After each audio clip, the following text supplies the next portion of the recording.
Welcome to episode 17 of Taking It to the Nub. I'm your host, Boston Jimmie, and today we have a special show. Our guests are going to be a consumer panel where we'll talk about cigars, pet peeves, what we like and what we don't like. Happy 4th of July to everybody. Thank you for those that are just starting to come on. 244 years in the United States of America independence. It's amazing that a country can last that long, and we have, so excellent. Today, different than the past shows where we had a single guest. I'm putting together a consumer panel where we will have open discussion around cigars and lifestyles and likes and dislikes and things like that. So we're going to have some others joining us, but at this moment, I want to bring in two of the guests, Barbara Collier and Adam Machado. Welcome. How's everybody today? Doing well, doing well. How you doing, Jimmie? Good. Barbara? Good? I'm doing great. Okay, so let me get the show started here. Barbara, where are you from? And what do you like in cigars? Well, I am originally from a little town called Quincy, Florida. I now live in Lakeland. And what do I like in cigars? I love Maduros, full body, full flavor. That's just me for the most part. Okay, so Florida gal. Awesome. Yes, sir. Born and raised. Yes. So Adam. What's going on, Jimmie? Good, good. Talk about yourself. Where you from? What So, do you like?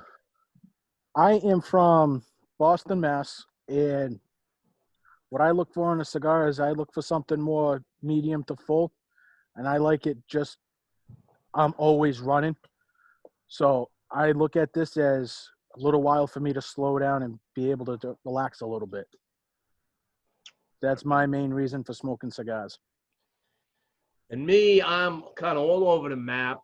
I do like my Connecticut's in the morning. I like a lighter blend normally in the morning with a cup of coffee, especially in the weekends. Um, Mid-afternoons, I'll get into different Habanos and stuff. And then I get into the stronger, flavorful cigars in the evening. I usually smoke 3 cigars a day, probably. What about yourself, Adam? Uh, I can smoke anywhere from 2 to 5 a day. How about you, Barbara? It's really according to what I'm doing at home, generally 2 a day. But if I go out into a setting, go to the cigar bar, the sky's the limit. How long can I sit there? There you go. Now you're married, right, Barbara? Yes, I am. Does your hubby smoke cigars? Of course. That was one of the first things I did after we got married was introduce him to the love of a good cigar. Ooh, it went that way. So you introduced him. How did that work out? He loves them. But it's so funny. I always laugh about it because people talk about, couples who smoke. We all talk about how expensive it is because all of us, the couple is smoking together. So whereas if you're doing 2 a day, that means in my house, that's 4 or 5 a day. Right on. And Adam, you got a girlfriend or anything? I am engaged, and she does not smoke cigars. She's not a fan of me smoking cigars, but I had addiction issues, and I told her me smoking cigars is a lot better than my last habit. Okay. So So this is interesting because it's how do you convince or maybe not the words, probably not convinced, but if you have a partner and they're not into the cigar lifestyle, how do you go and introduce them to it? If they're not going to want to be smoking cigars with you, how do you manage time with them and smoke cigars? Or is it a non-starter? um, it depends. Usually, I'll smoke cigars after she goes to bed. So she's like, lately it's been, are you herping tonight? I said, yeah, I am. And she's like, okay. She's like, so I'm going to go to bed. And I said, all right, I'll be up in a little bit. So she's getting more and more used to it as time goes on. And you didn't have that problem, Barbara. Huh? It was like No, love at first puff. It pretty much, the first time we went to the cigar bar, I started him off on a couple of things and he was in from there on. Now, what do you enjoy the lifestyle part of of cigars, other than just smoking cigars? What is your favorite thing about the lifestyle? We'll start with Barbara. Well, for me, my favorite thing about the lifestyle is very simple. It doesn't matter whether you're a blue collar worker smoking a $2 stick, or if you're a millionaire, smoking $100 stick. When you get into a room with cigar smokers in it, it's like everybody is on the same level. And it's the most amazing thing, no matter whether you have political differences or ideology differences, it doesn't matter, because those same people will invite you to their home to smoke a cigar with them. Or they'll text you and go, I'm going to the bar, you coming? That's right. It's a beautiful part of the lifestyle. How about yourself, Adam? What do you like best? I love the camaraderie that comes along with smoking cigars. I have been unemployed because of the whole COVID thing since March 13th. So if it wasn't for COVID, Jimmie, I would have never have met you. I would have never have met Barbara. I would have never have been in all these different cigar groups having herfs with everybody. So it's nice to be able to sit down and be able to talk with people from all over the world right now. And that's what I enjoy about it. So, what are you smoking today, Adam? I am smoking the Cavalier Genevieve white label. For anybody who doesn't know what it looks like, it's got a 24 karat gold leaf diamond on it. Very nice. Got a cigar with bling. Yeah. How about yourself, Barbara? I am smoking an unbanded, unreleased Espinosa. Barbara's got some connections. Just a couple. She knows people in low places, I heard. She's hanging around with Eric Espinosa, eh? I'm smoking the new Herrera Esteli Edition Limitada, the 42 ring gauge that they just came out with. Ooh, I want that. Yeah, this is one of my favorite cigars from Drew Estate, I have to admit. I've always enjoyed this first one. The other ones are good, but this one is the one that really addresses my palate the right way. Is that one of the originals? That's one of the original Herrera Estelis. So this is the new Vitola they just came out with for 2020 on their line extensions. So I'm checking this one out, and I have another one. I'll probably do a review of it, later in the month. I just like to check out the profile. It's burning beautifully. Just so nice. So, what Jimmie, are the I have a funny story if you don't mind. Oh, sure, go right ahead. In December of 2014, Willie Herrera, that original limited edition Lancero, he signed and gifted me a box and told me not to open it until my birthday. It was an amazing box. I only smoked one a month once I got it open on July 15th, 2015. I have a friend online who got a box of cigars once. Really, I forget what brand, but he says he really enjoyed them. And what he did is he smoked one cigar out of that box each year on his birthday. So 20 years he's had that box, and he just finished the last cigar, he said. He's better than me because I couldn't do it. I said the same. How about you? What's the oldest cigar you have in your possession, Adam? The oldest cigar I have in my possession, um, maybe 6 months old, maybe. I couldn't even tell you. I don't hold on to cigars that long. How about you, Barbara? What's your oldest? I have a Soberano from 2015 when they originally were released. Okay. Yeah, my oldest cigar would be the Swinger cigars that I was talking about last week on the show. They're no longer in existence, but I had a couple of boxes of those, and they've been aging now for about 4 years too. And fired one up last week and haven't had one in about 6 months, and it's just so nice. I mean, it just aged very well. The Habano especially aged very well. So some things, I have some pet peeves, and when you look at my rating system, you know that I really am harsh on the burn of a cigar. Um, flavor I always said was rather, oh, I'm gonna let Dak in here. So, this is Dak Knoll. So as soon as Dak connects, Dak just finished dinner. We'll let him introduce himself. Dak, can you hear us? Jimmie, how you doing? Good. So introduce yourself and where you're from. All right, my name's Dak Knoll. I'm from Fort Pierce, Florida.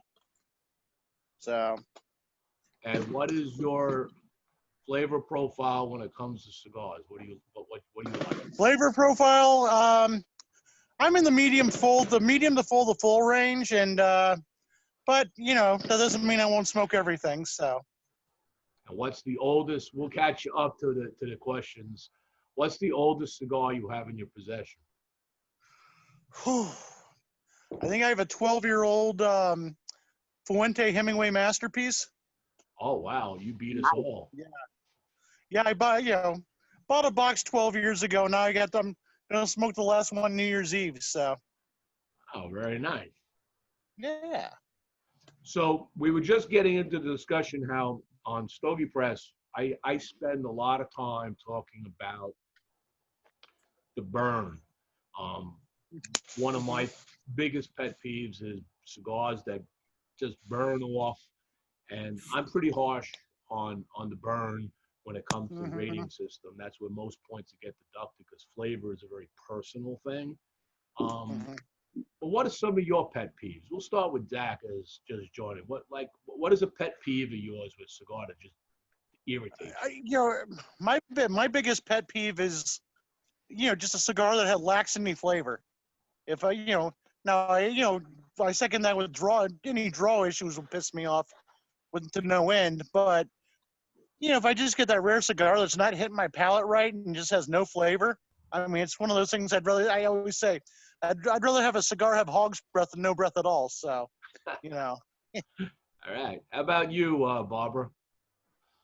My biggest pet peeve is going to be almost the same as Dak's. No flavor, flat cigars do nothing for me. I like the changes. But my biggest one is draw. I don't care how great you taste. I don't care how much you cost. I don't care how anything. If I have got to struggle to pull, then I will put you down. All right. And Adam? I have to agree with Barbara and Dak. If the cigar has no flavor, I generally put it out. And even if it has a bad draw, I put it out. For me, life's too short to smoke a bad cigar. Yeah, and I would say that, I mean, I smoke a lot of different cigars because I'm in the review side of the house. So I just got a cabinet full of things and I'm smoking something different every day sometimes. And honestly, the last couple of years, I've been pleasantly surprised with what the industry has been producing. The quality, I think, has gone up a notch, um, especially out of Nicaragua and the Dominican. Yes.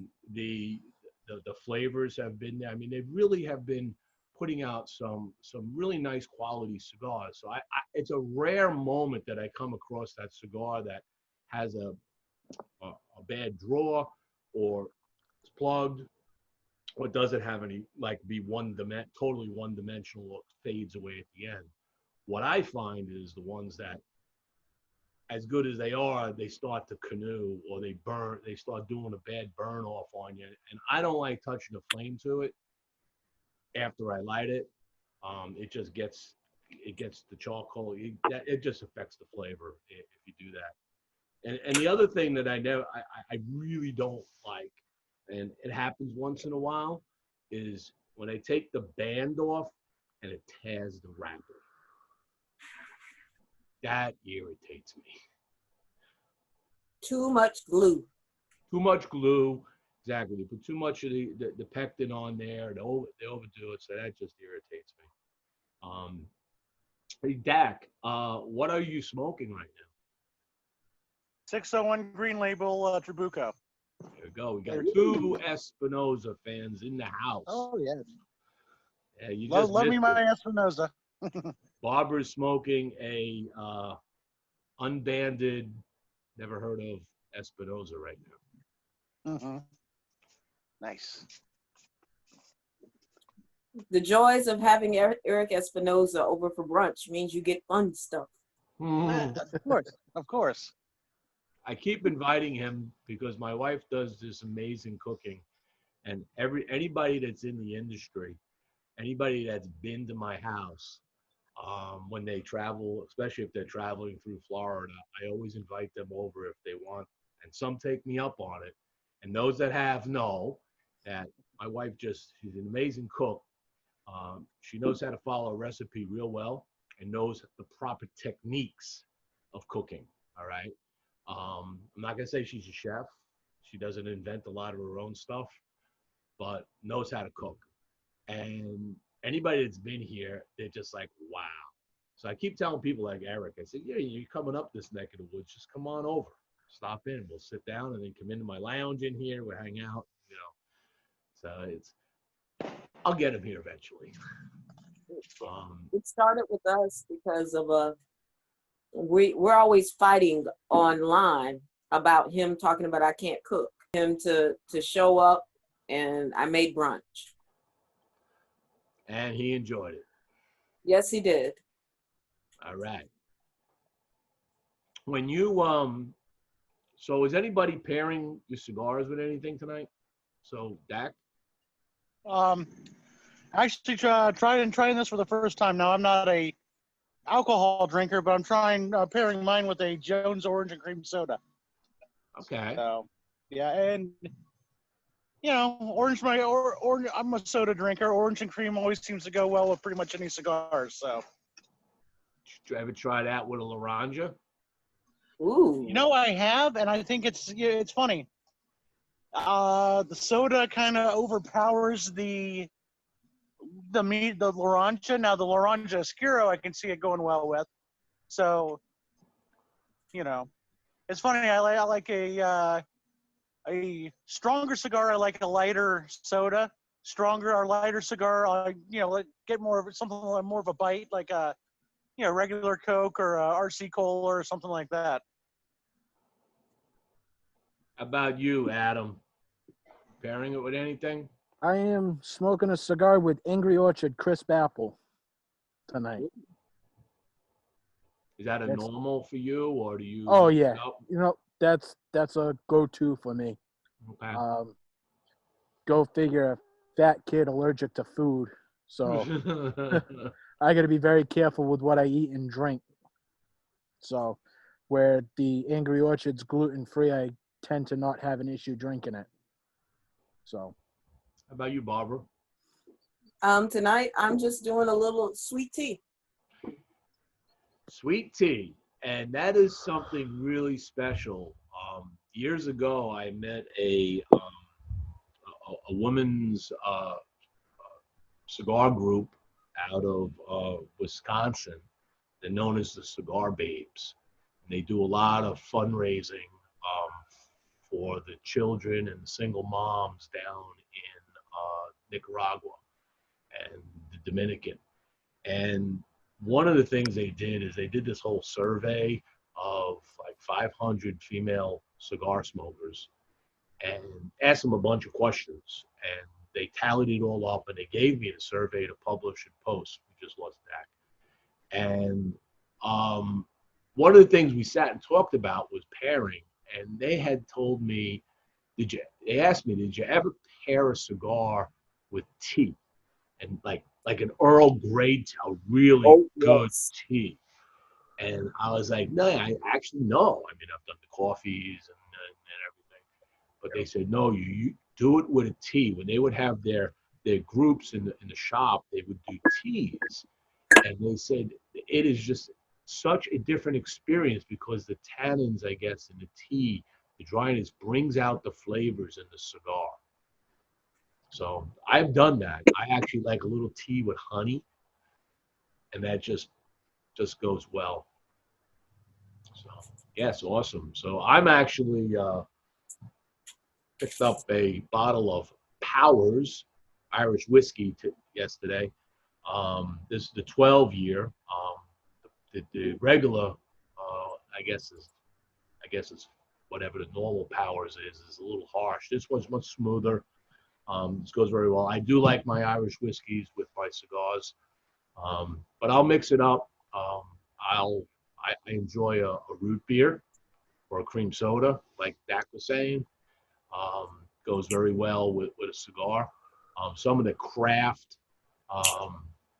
craft sodas, the craft pops that are out there, that like these craft cream sodas are just amazing because they really use fresh ingredients in what they have. So it really starts to blend very well. Did you ever have something that you didn't like in a pairing? I'm gonna say no, Jimmie. I'm gonna say no, but I don't. I tend to not purposely try to pair whatever I'm drinking with a cigar. It's typically if I enjoy it, if it's there, I'll drink it and I'll smoke it. But Because I think that sometimes pairings go with the boldness or the mildness of the cigar. You don't want to overpower the cigar with, if you're smoking a nice Connecticut, even though it might have a little boldness to it, I'm not going to sit there and drink it. And I like Scotch as heavy peat. I just think it overpowers the cigar. I've made those mistakes in the past. It's like, oh, that was a bad idea. It was tasting too much peat, not enough of the cigar. See what everybody's tuning in here. Yeah, we got a bunch of people on right now. Mo from Frontline Cigars says Dr. Pepper for sure. Steve, Dr. Pepper is disgusting. Dr. Pepper is disgusting. Jeff Walsh says, I like Scotch, bourbon, whiskey, beer, and even a cappuccino with my cigars. Well, that kind of covers it. Larry Adams mentioned that he has a draw poker for some bad draw. Has anybody ever used a draw poker? Have you? Yes. So you have one? Oh yeah, my husband takes care of that. You don't find that when you push it in that it cracks the wrapper? I've had that happen to me. That's why I don't use it. John repurposed one of my metal skewers into a draw poker. Extremely thin, extremely straight, and I've never seen him actually crack a cigar when he poked it. Yeah, maybe I press it too hard. I've had that happen to me, so I tend not to use it. I just put it down. I'm like, Adam, it gives me a draw problem. I'm like, forget it. Go get another. Life's too short to struggle with the cigars. Yeah, I've actually I was smoking a cigar about 2 weeks ago, and I'm sitting there and I'm like, Jesus, this thing's having a terrible draw, and it was one bad cigar out of the entire box, so I'm not really complaining.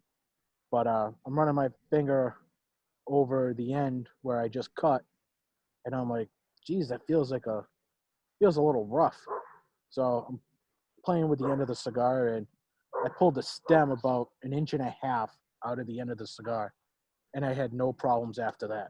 But that's flavor, though. You see, I that's. was about to say the same thing. I mean, you just got rid of a ton of flavor in that cigar.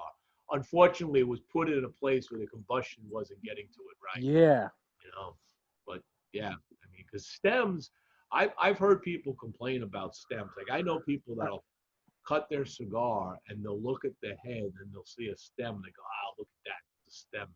Like, yeah, that's normal. yeah, There's nothing wrong with that. Um, so long as it burns and combusts properly, that stem's going to give you flavor. Because stems, if you think of, a stem is like an artery, right. right?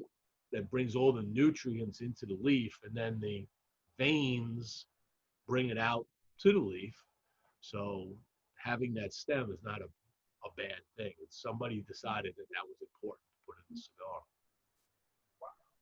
What do you all think about? So we all go to shops, right? So start with Barbara. Get back on pet peeves. You have pet peeves about shops? Anything that irritates you when you walk into a shop that maybe you haven't been to before? Especially as a woman smoker. Let's take it from your perspective, from a female smoker walking into a shop. Is there any you ever run Uncomfortable, into issues? uncomfortable chairs. Mm, okay. Can't disagree with that. I mean, cigars to me, like we've all said already, but in a different way to say it, are a 30 to 60-minute vacation. How you gonna have a vacation in a hardback chair? That's right. Did you ever go into a shop as a woman smoker and have somebody um, introduce you to, because you're a woman, go, oh, let me you ought to try this nice mild cigar, not Yes, knowing and what you. yes, and also it's funny.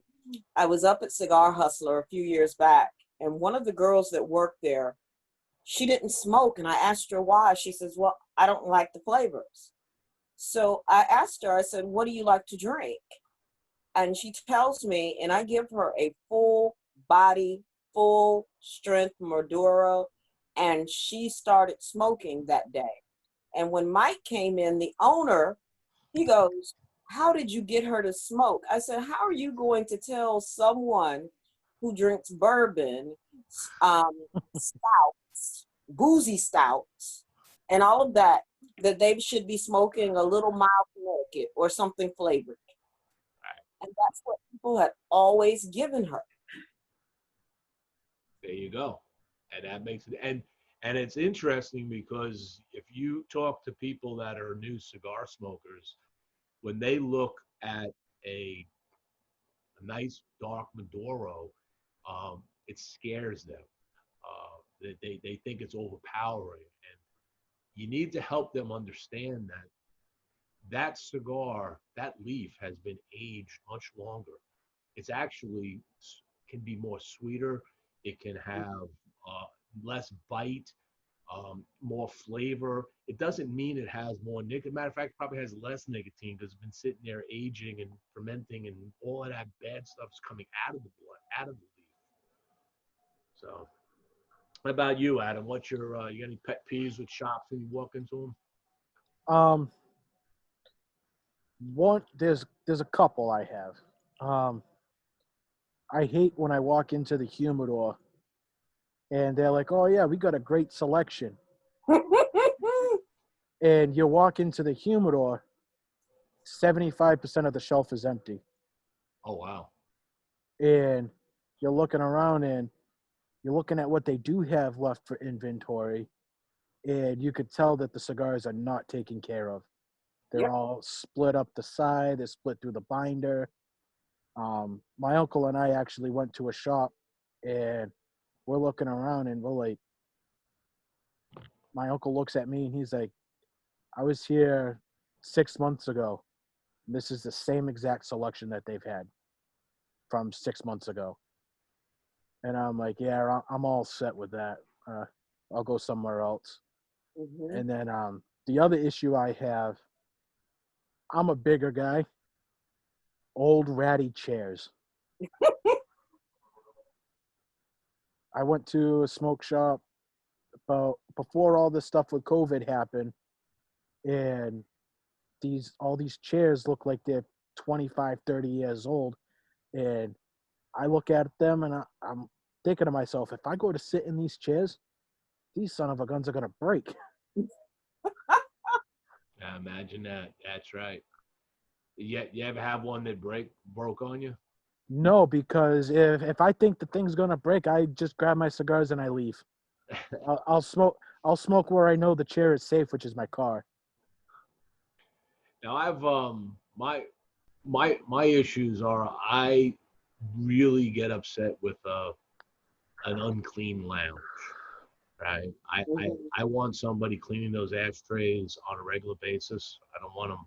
I don't want to have all these ashes all around me, especially ashes from the previous guy, the cigar butts in them. Clean those ashtrays out. Um, and I'm a person that a lot of times if I go into a shop, and this is shop etiquette, right? So there's proper shop etiquette. I'm going to go in a shop. I'm buying cigars in the shop, but I don't always want to smoke the cigar I buy in the shop. All right, Exactly. because I I want to bring it home. I want to put it in my humidor. I want it to rest in my conditions that I like. So I'll bring my own cigars. I'll buy cigars, and then I'll take cigars out of my travel humidor and put their cigar, the ones I bought, into the travel humidor. I'm smoking mine. I've had I had a shop once complain to me that I wasn't smoking a cigar that I bought there, that I What? bought my own cigar. Yep, yep. That's like, hey, you're not allowed to smoke your own cigar. You're supposed to buy cigars here. Well, that's the last time I was in that shop, so you can see me go back to that shop anymore. But cigar etiquette, shop etiquette, yeah, I mean, you don't want to go in there with your own cigar and not buy anything because they're in business to make money too, and that's why they're providing you a service to have a place to enjoy and buy product from them. But I don't always smoke their cigars in their shop. I'll always buy. We had one of the Julie Wurzel Adams says her pet peeve as a woman's cigar smoker is they assume you don't know what you're doing. Yes. You experienced that yourself, have you?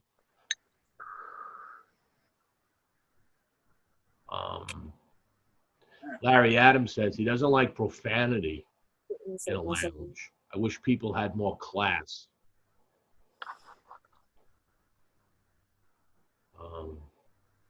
I don't disagree with that. Sometimes things can get a little out of control.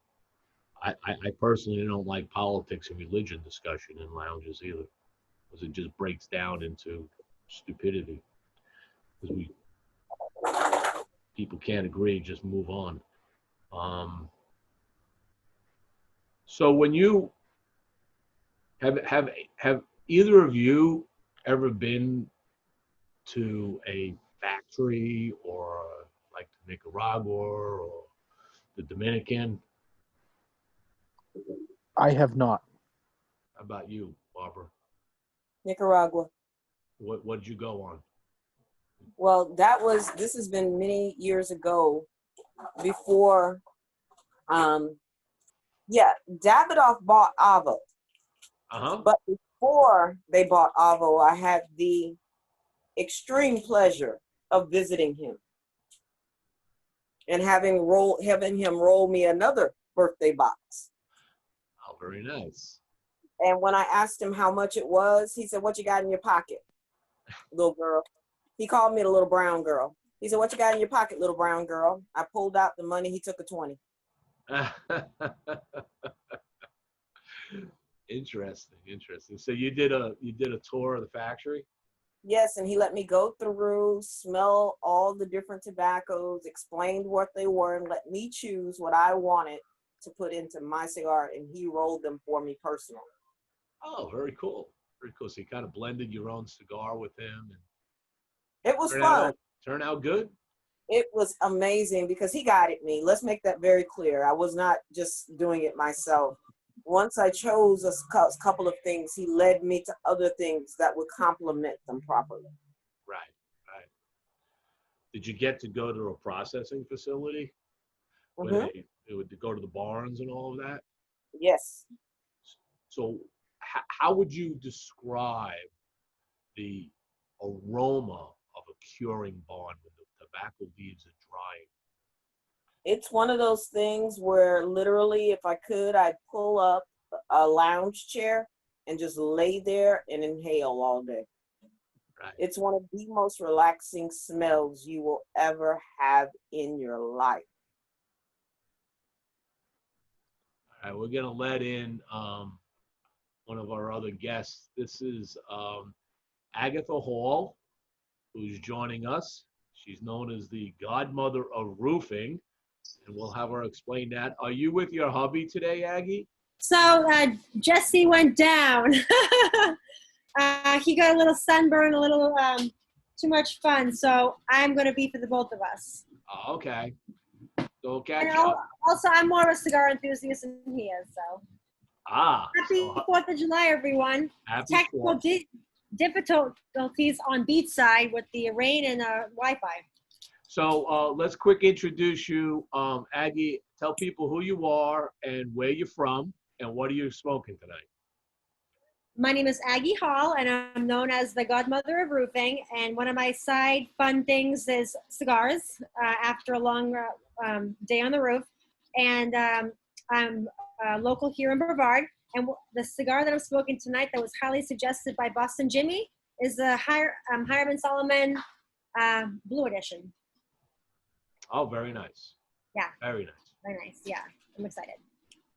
So we'll continue moving along here. So Aggie, Hi, Barbara. Hello, everyone. just joined. We've got Adam and Barbara. Dak Adam. was on How's it going? earlier, but he fell off. He might be back in. Okay. So Aggie, husband-wife team. All right. Yes. You've been smoking cigars together for how long? I actually introduced Jesse to cigars. We met in 2013, and I was hanging out, and you remember the old Ashes that was up on Wickham, because it was around the corner from my apartment, and it was such a nice atmosphere, having cigars, cognac, wine, such a relaxing pastime. Now, I come from a family of smokers, so the cigar was a nice trade-off. I still, you still get a little bit of the nicotine, but I feel it's more of a lifestyle when you smoke cigars and cigarettes and whatnot. So that's how I enjoyed it. And when I brought him into it, he just embraced it. And I love the fact that he did a lot of research and, like what cigars are paired with wine or with after dinner. It's great. It's almost like, you're learning something about like you pair wine with food, you pair your cigars with what you're doing. Very good.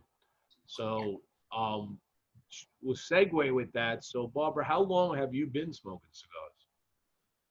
Since I was 13. So did you come from a family? Did your grandfather, your father smoke cigars? My grandfather actually used to be the foreman in Gaston County, Florida, for all of the tobacco. He used to grade the tobacco, what went to the cigarettes, what went to Tampa for cigar binder, that type of thing.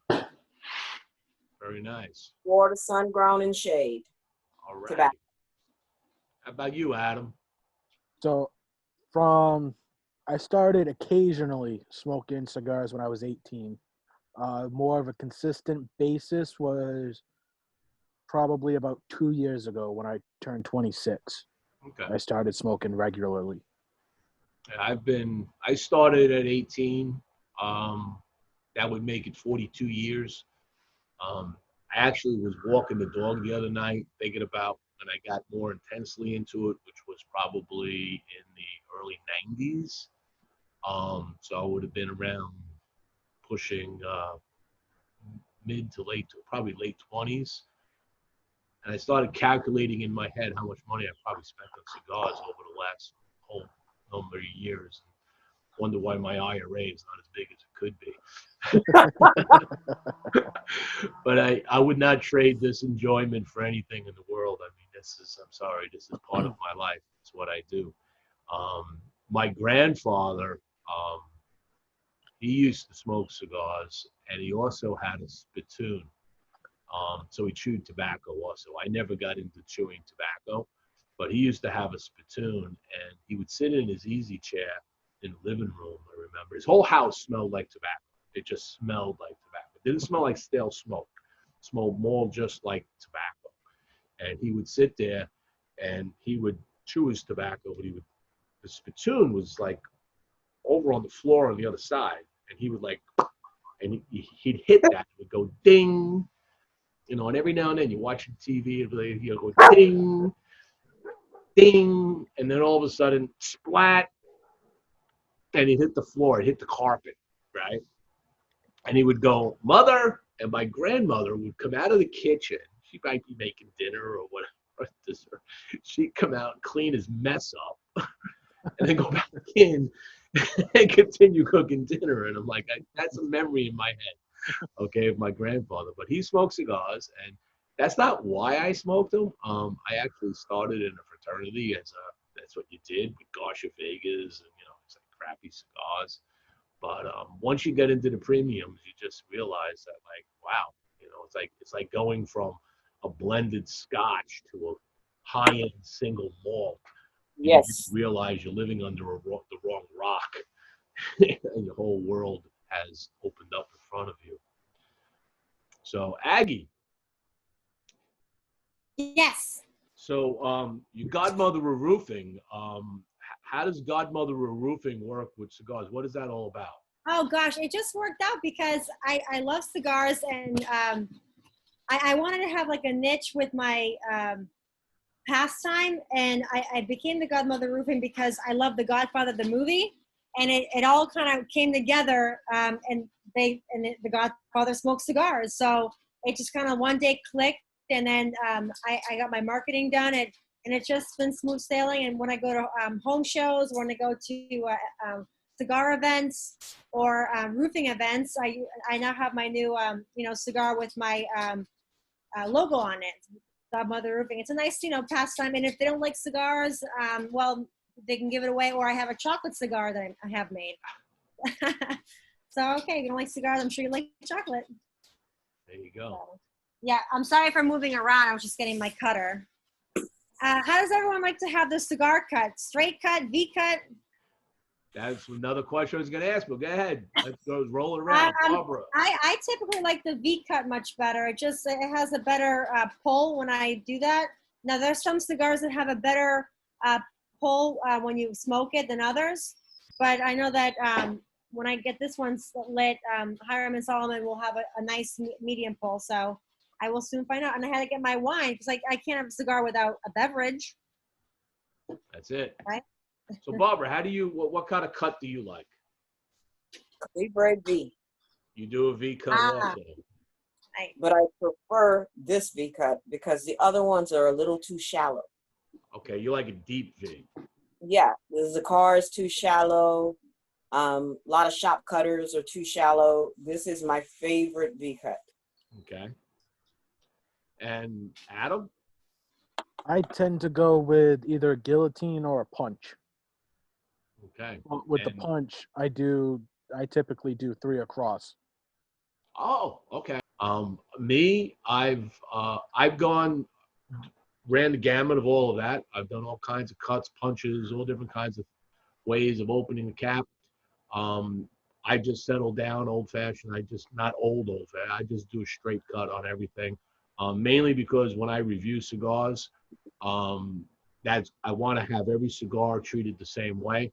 So I'm not going to V-cut one cigar and then straight cut another and punch another. And then if there's any drawer issues, it's like, no, I just feel I'm being disingenuous. So every cigar gets cut the same. So I just generally stay with that.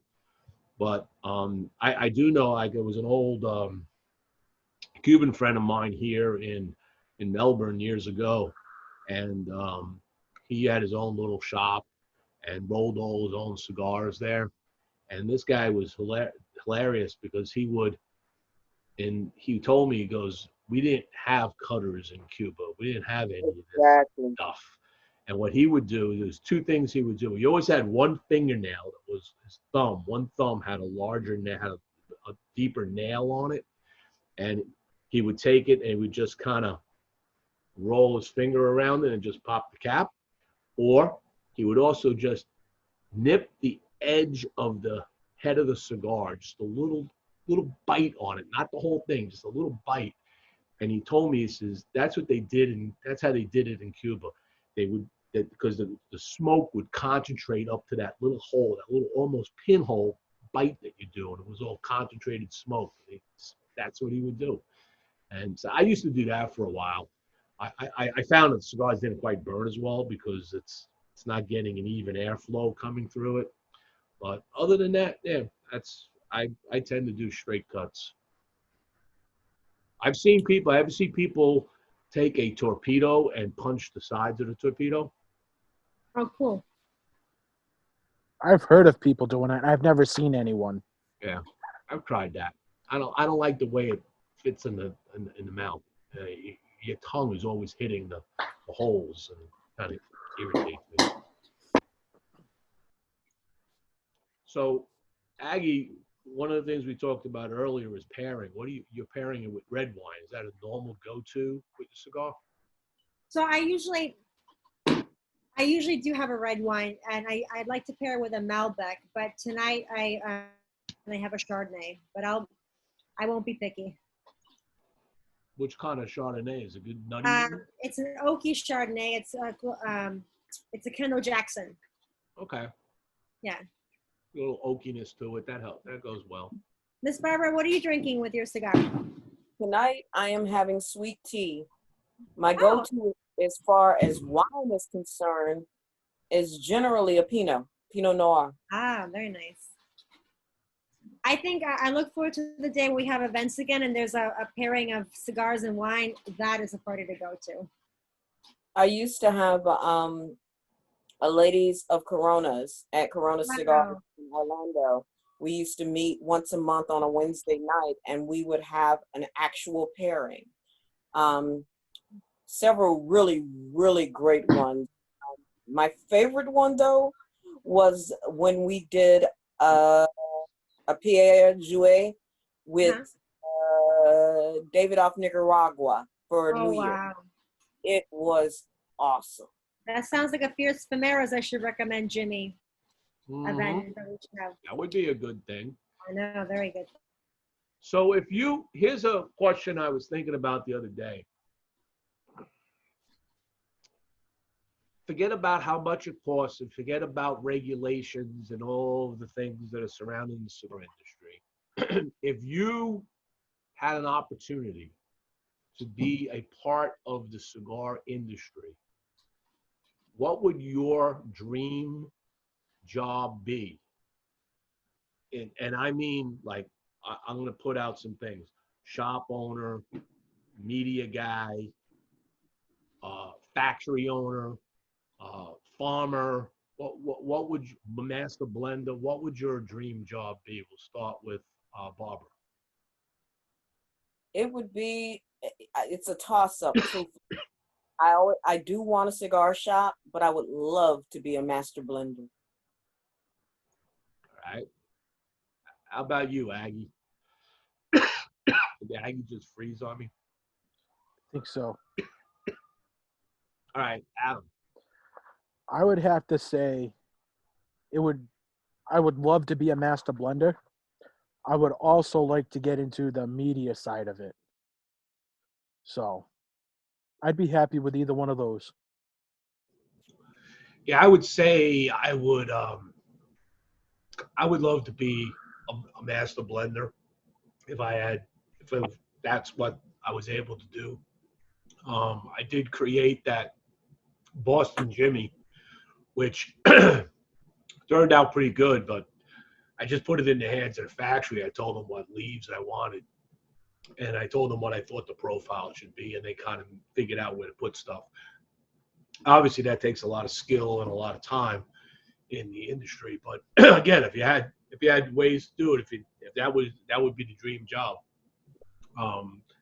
Owning a shop is a cool thing if I was retired completely, and we weren't in the midst of everything that we've got going on as far as regulations. It's just going to be a tough run. And we lost Aggie. She just dropped out. She has, I know she's having internet problems. I'd love to get her opinion on that. So how many here know what's really going on in the industry with regards to regulations? Got Aggie back. Sorry. We'll hold that for a second. Aggie, dream job in the industry. If you had the ability to do anything in this industry. Can you hear me now? Yeah. I can hear you. Okay, Yep. great. I'm so sorry. Yeah, the firecrackers are going off. If I could have a dream job in the cigar industry, I was going to say a female version of Boston Jimmie. Hands down, the best. I mean, it would like correspond with what I can do with roofing, but yeah, I mean, I'd love to, give my feedback, but I definitely have to, put a lot of work into trying the different cigars and understanding how to give a review, not just, oh, it tastes, like woody. I mean, I really have to learn how to taste it. It's a science, right? Right, Barbara?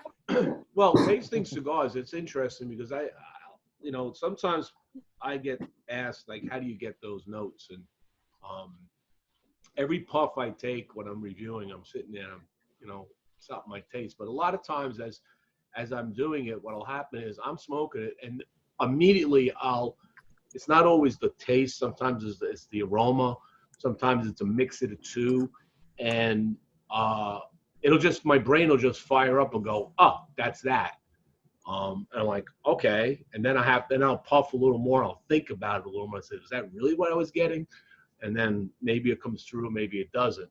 And sometimes I'll get something where I just can't place what it is. I know the flavor. I know that, and I just can't figure it out. And believe it or not, afterwards, I'll go in the house and go into the spice cabinet, and I'll go through and I'll be like, I think it's like, and I'll find a spice and I'll go, that's what that spice is, So sometimes you got to do that. And I tell people, sometimes eat things. Some things you don't necessarily recognize because maybe you've never had it. Like I get, like some people get like raisin or cherry in a cigar note, and I'll pick up currant. And currant is somewhere between the two of them. But I love currants. I put currants on my cereal, and I love currant. So I know that flavor. But when I mention that, a lot of times people go, I don't even know what a currant is. Like, okay, you probably pick up cherry or raisin or something. So, I was going to say we were just getting into before you came back about the cigar industry as a whole, with the regulations that are going on. So, how familiar? We'll start with Aggie since he's come back. Hopefully, you don't fall off. How familiar are you now with what's going on in the industry as far as FDA regulations and its impact on this industry? I believe they're still pushing on the ingredients and then making the disclaimers that, about the health risks and whatnot. So I from my understanding, like even the cigars that we buy, the packs that I buy from Executive, they all have that disclaimer, and you all know. Obviously, alcohol too can kill you, but. Okay. How about you, Barbara? What is your knowledge in that area? Well, what I see is the FDA trying to put us in the same category. Number one is cigarettes. Number two, it is making boutique cigar makers, it's making it so much harder to get new and different flavor profiles because of all the money it costs just to register one blend. And so a lot of people who have an amazing gift are being priced out of the industry. Okay. How about you, Adam? So, from my understanding, they're trying to put these restrictions on tobacco that was registered from, I think it was 2007 or 2009. If you didn't have a blend that was done before if you had a blend that was late 2000s and earlier, you're good. If you have a blend of cigars that's from, let's say, 2010 on, you have to go through this entire registration process. Mm-hmm.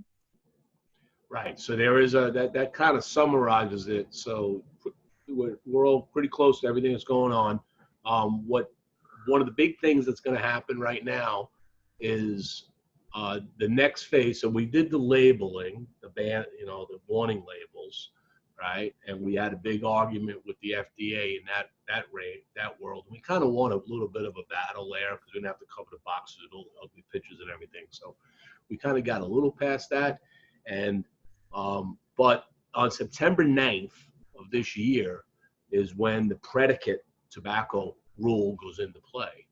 And that's going to be a very big struggle, especially, as Barbara said, on a lot of the smaller brands, because you have to prove, if you go the predicate route, that cigar, that blend, was in market, okay, prior to certain dates. And if not, they have every right to stop that from coming into the country. So there's a lot of worry now on post-September. What happens? What happens to some of these brands when they, we'll be watching that very closely to see who can weather that storm, who's been getting all the paperwork in, whether the FDA is even able to handle all the paperwork. I mean, this is not like cigarettes where there's only so many brands, right? The brands times the blends times the vitolas, the sizes and the shapes. Mm-hmm. You got to multiply all that out. Every one of those needs paperwork. And the amount of paperwork that would be flooding into the FDA right now is huge. And there's no way that I could see, unless they have an army of people I don't know about, is going to be able to get through all of that paperwork and make the decisions as to yes or no. And a lot of it's going to rely on the factories to support the legal paperwork to say, yep, this thing was here and this one was there, and these are the dates we had them, and here's the proof of that. So a lot of activity happening over the next couple of months. So this industry, unless something changes, yep, this industry is kind of going to go through a transformation. Now, if you walked into a shop, and here's the fun thing for the FDA to know, they don't watch my show, but if you were to walk into a shop and that humidor, that big walk-in humidor, suddenly became half the size because the availability of product has disappeared off the market. Okay, yep. If a lot of these very small brands that some you may be loyal to didn't appear, would that stop you from buying a cigar? I'll start with you, Aggie. It wouldn't, because for me, I've always been an enthusiast. Going to a cigar shop is like going to a new experience. Everyone's different, and for me, it's. I know there's going to be changes, but at the end of the day, it's just something new to experience. And if I enter their home and that's how they have it, that's just how they have it. Yep. What about you, Adam? Absolutely not. It gives me another chance to try something different that I wouldn't normally smoke.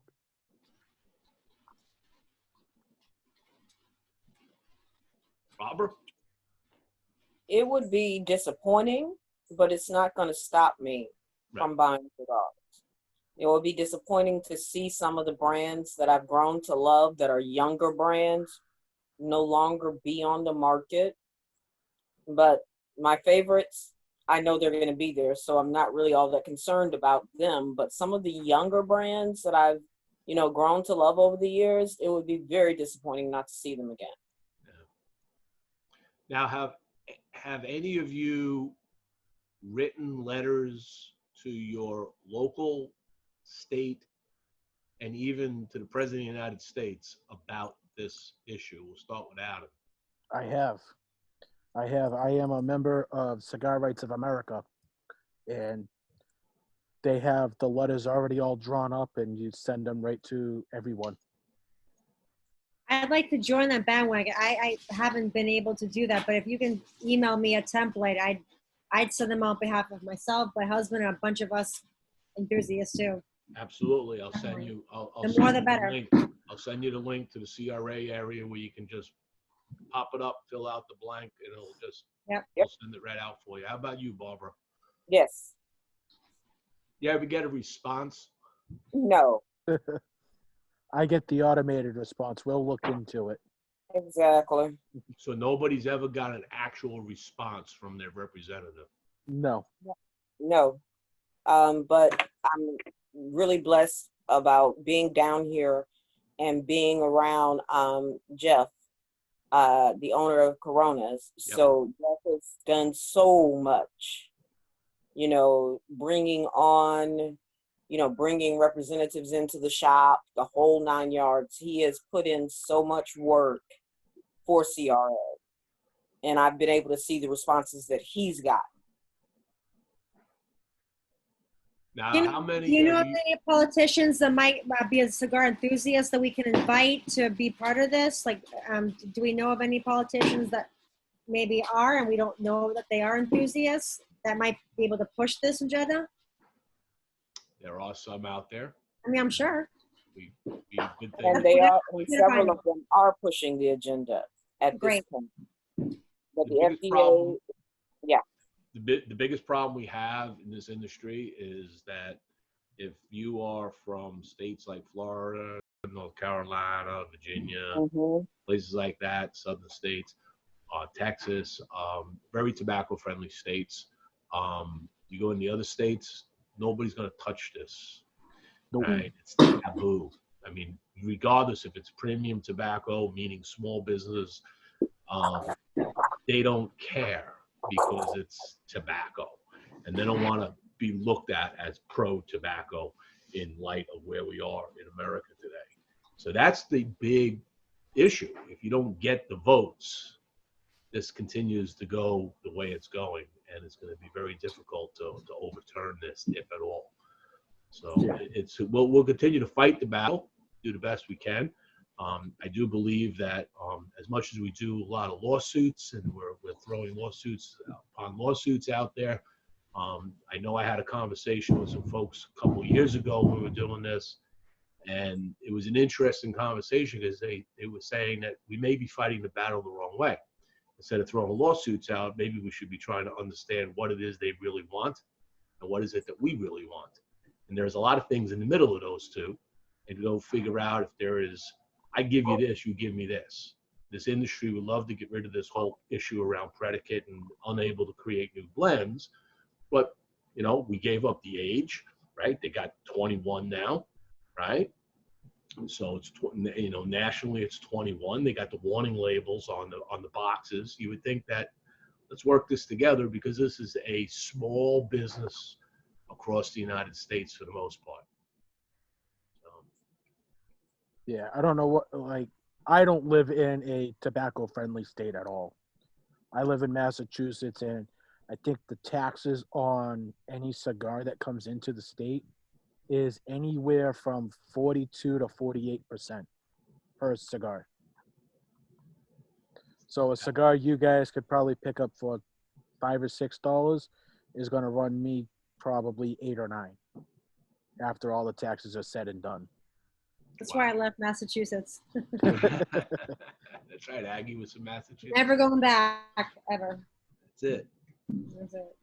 Sorry. Okay, so I'm sorry for the in and outs of some of the folks. I know Dak was on; he seemed to have dropped off. We are having a lot of rain and thunder and lightning here in Florida. So we're going to do this again. I'm going to try to do this about every 2 or 3 months.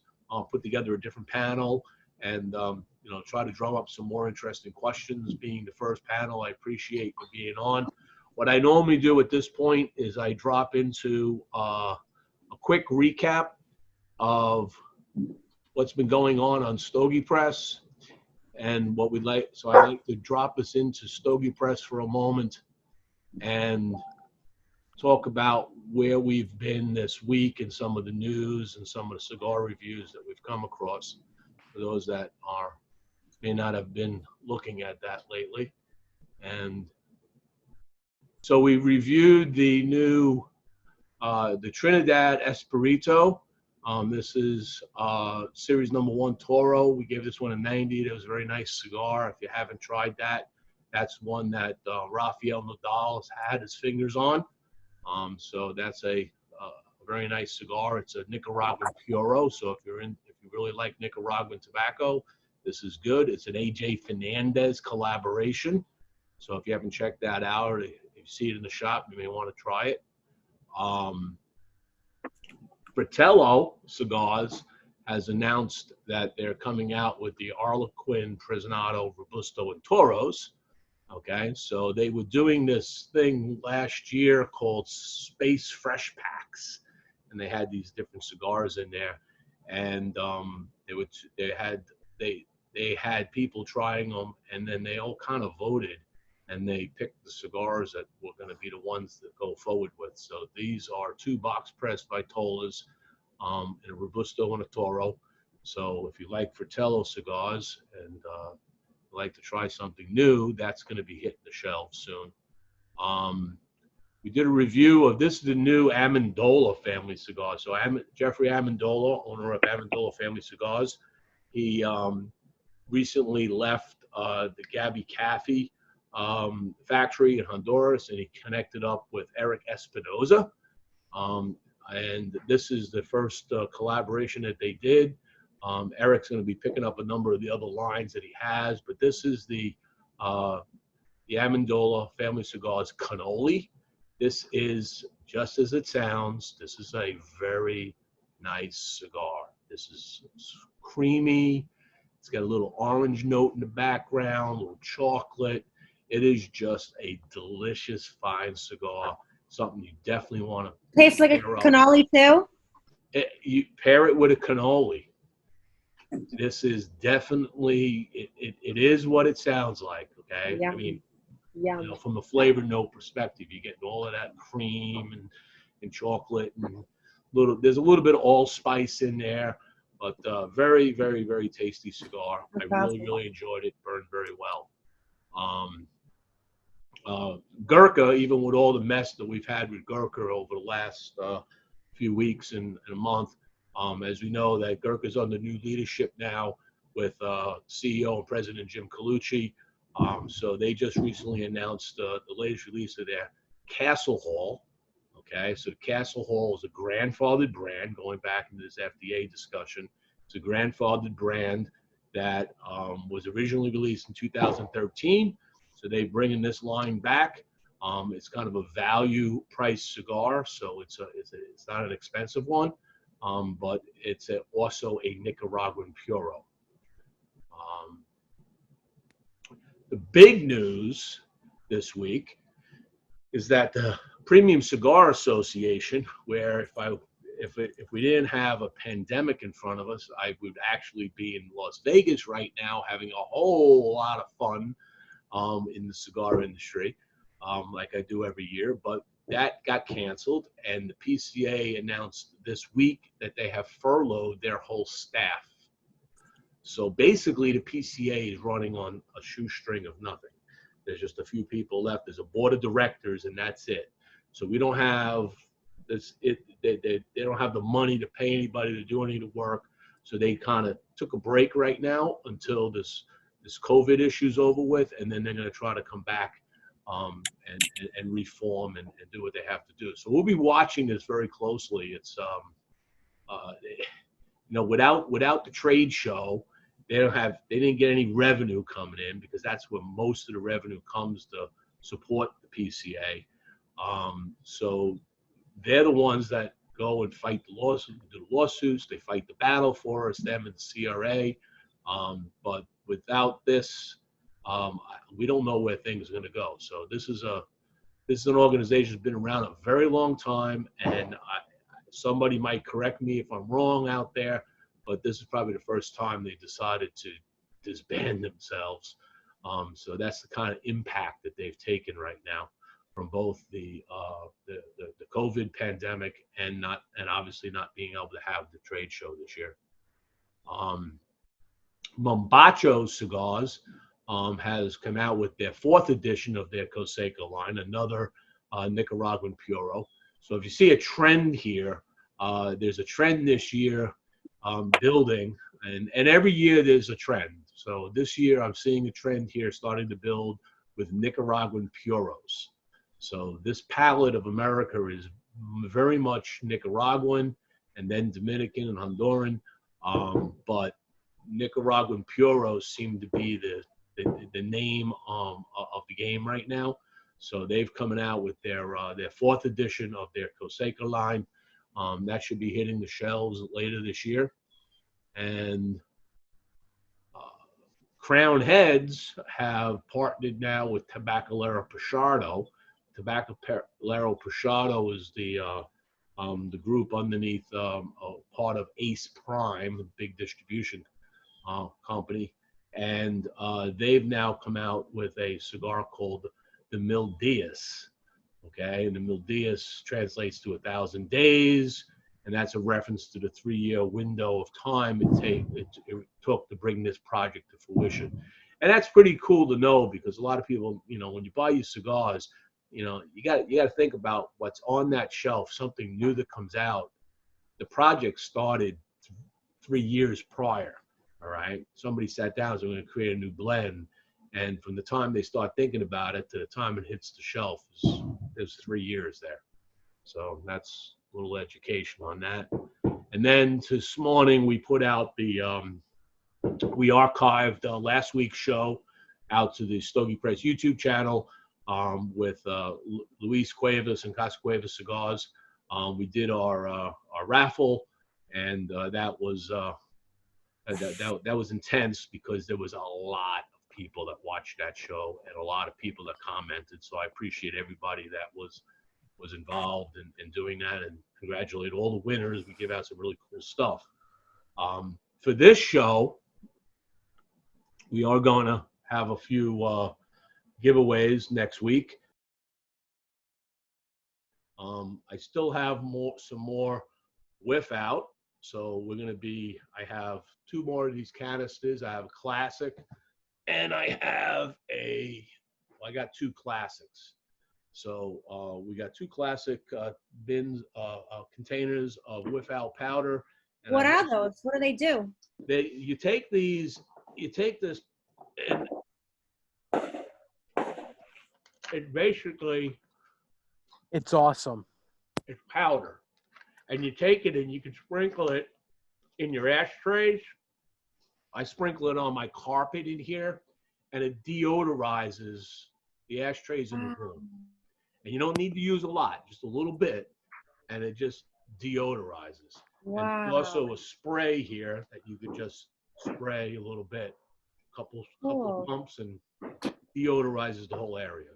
I use the whiff out in my ashtray in my car. Wow. And everybody, whenever they get into my car, they're like, "You smoke cigars in here?" I said, "Yeah, I got probably 2 or 3 ends of the cigars in my ashtray." They're like, "We would think that you didn't even smoke." Wow. Yeah, they work great in the car. Yeah, if you smoke in your car, whiff out is the thing to have for your car. I need to get some of that. And the other thing that I'm throwing into the raffle, probably paired up with some of these, is I got a couple of Boston Jimmies, and I'm also going to toss in a Red Meat Lovers Club cigar. Red Meat Lovers Club is from Steve Saka. This is what he created for Smoke In with their Red Meat Lovers Club dinner that 1 year. Hey, Jimmie, did you get the meat sweats when you smoked that?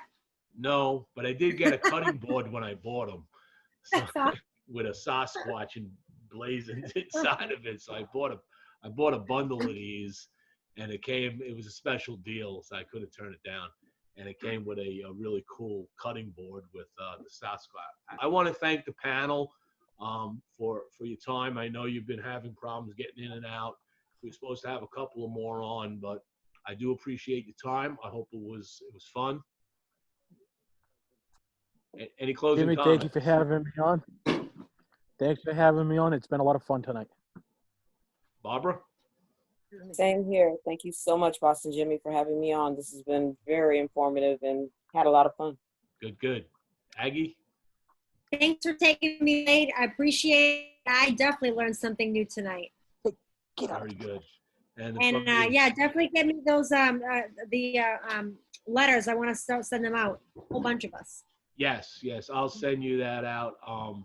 Maybe I'll post another article for people to where to go, where to get that, because people forget it if it's not in front of them. So I'll push out another quick article to get on top of it, because not that we have any, you don't have a high probability of changing September 9th, but we can still push the agenda. And I think the more people that push it, the better. It doesn't hurt. Cool. To do that. So thank you, everybody. It was been great. Nice meeting Adam and Miss Barbara. Nice meeting you as well. Nice meeting you all. All of you. Okay. You all have a great night, and thank you for joining. Happy 4th of July, everyone. Yeah, happy 4th of July. Oh, yeah, and the one other last thing, don't forget, you can always support Cigars for Warriors. Always. Another thing, we are celebrating our freedom here, 244 years of independence, and it's these people right here, these warriors, these brave men and women that keep this country safe and allow us to do what we do. So thank them, and let's have a great night. And be safe out there if you're doing any fireworks.